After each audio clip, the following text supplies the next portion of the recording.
राजधानी दिल्ली में नगर निगम चुनाव में मात्र कुछ दिन ही बचे हैं। वहीं भारतीय जनता पार्टी जनता के बीच पूरे जोरों के साथ चुनाव प्रचार में जुटी हुई है। इसी क्रम में भारतीय जनता पार्टी के लोकसभा सांसद एवं प्रसिद्ध भोजपुरी गायक मनोज तिवारी ने माधवपुर गांव में बीजेपी नेता के लिए भोजपुरी में गाना गाकर वोट मांगा। उन्होंने जनता से अपील की कि वह अपना कीमती वोट भारतीय जनता पार्टी को दे, ताकि भारतीय जनता पार्टी देश के साथ साथ क्षेत्र का भी विकास कर सके। इस मौके पर भारतीय जनता पार्टी के पूर्व विधायक अनिल शर्मा के साथ अन्य पार्टी के कार्यकर्ता भी मौजूद थे। आपको बता दें कि लगातार भारतीय जनता पार्टी के दिग्गज नेता दिल्ली की जनता के बीच जा जाकर भारतीय जनता पार्टी को वोट देने की अपील कर रहे हैं।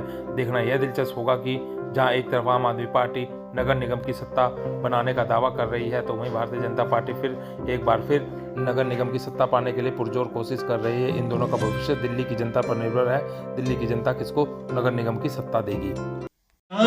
चाही बास के संगीत अरे बना हो रमा देवी कहरिया। देखो हमारे यहाँ ना रमा टोकस को हम लोग रमा देवी भी कहते, जिसकी शादी हो जाती है वो देवी है।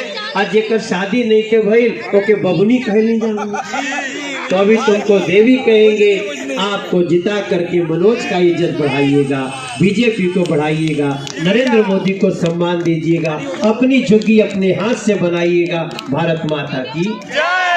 देखिए, एमसीडी की जब शुरुआत हो रही थी तो हम लोगों को भी लगता था पता नहीं दिल्ली बीजेपी को आशीर्वाद देगी या किसी और को। आम आदमी पार्टी भी बहुत बड़ी बड़ी बातें कर रही थी, लेकिन जिस प्रकार से इनके पाप सामने आए हैं, जिस प्रकार से इनके झूठ सामने आए हैं, जिस प्रकार से इनकी महिलाओं के प्रति जो ऐसी भावना जो हमसे मुंह से कहा भी नहीं जाता, आप सब पता है आपको कि 11-11 साल की बच्चियों के बलात्कारियों को अपने दोस्त बना रहे हैं जेलों में। तो अब जो मैं देख रहा हूं दिल्ली में बीजेपी 165 प्लस सीट जीत सकती है। और यहाँ का जो भाव देख रहा हूँ, देखिए दोपहर का 12 साढ़े 12 बज रहा है और यहाँ पे इतनी बड़ी नुक्कड़ सभा हो रही है। यही बता रहा है कि हम ये मुनीरका वार्ड भी जीतेंगे, हमारी रमा टोकस भी जीतेगी।